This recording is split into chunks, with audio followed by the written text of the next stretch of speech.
नमस्कार। वाराणसी के ज्ञानवापी विवाद में रोज रोज नया नया एक मोड़ आ रहा है। मंगलवार को वाराणसी कोर्ट ने आदेश दिया कि ज्ञानवापी परिसर के व्यास तहखाने में पूजा पाठ की जा सकती है और कोर्ट ने यह भी आदेश दिया कि जिला मजिस्ट्रेट 7 दिन के भीतर वहां पर पूजा पाठ की व्यवस्था करें। आदेश दोपहर का था, समय 7 दिन का दिया गया था, लेकिन मध्य रात्रि में ही वहां पर पूजा पाठ शुरू कर दी गई।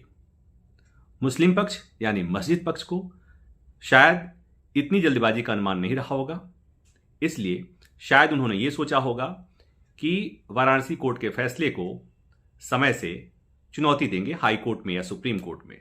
लेकिन जब पूजा पाठ की शुरुआत हो गई, मस्जिद पक्ष ने आधी रात को सुप्रीम कोर्ट का दरवाजा खटखटाया।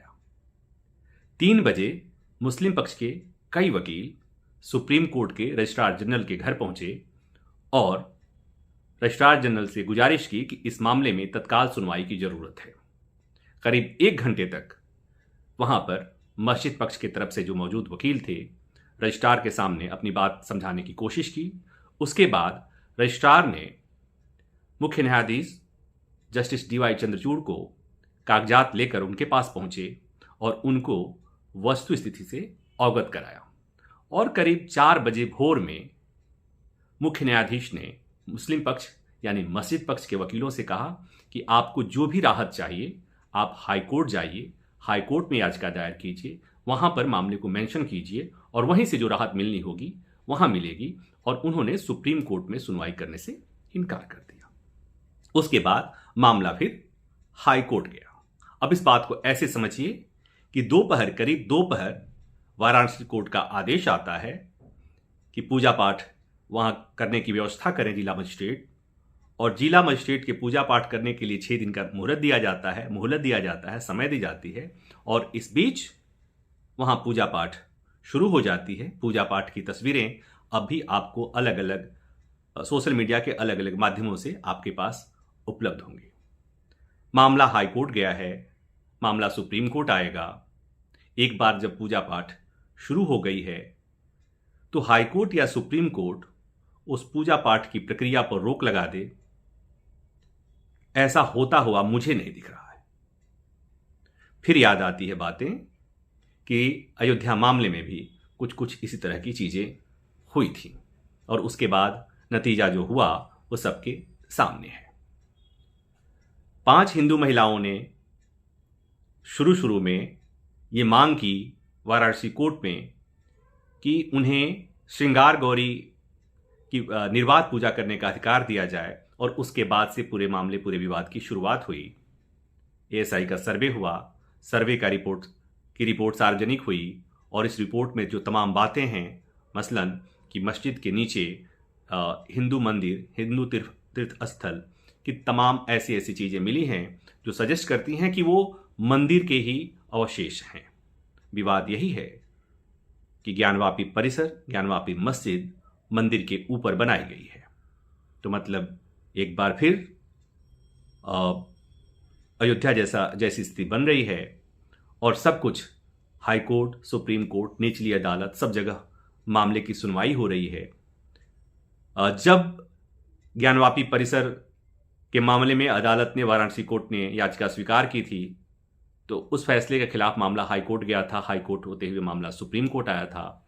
मस्जिद पक्ष ने ये बात कही कि प्लेसेज ऑफ वर्शिप एक्ट वहाँ लागू होता है, इसलिए उस मामले में सुनवाई नहीं होनी चाहिए।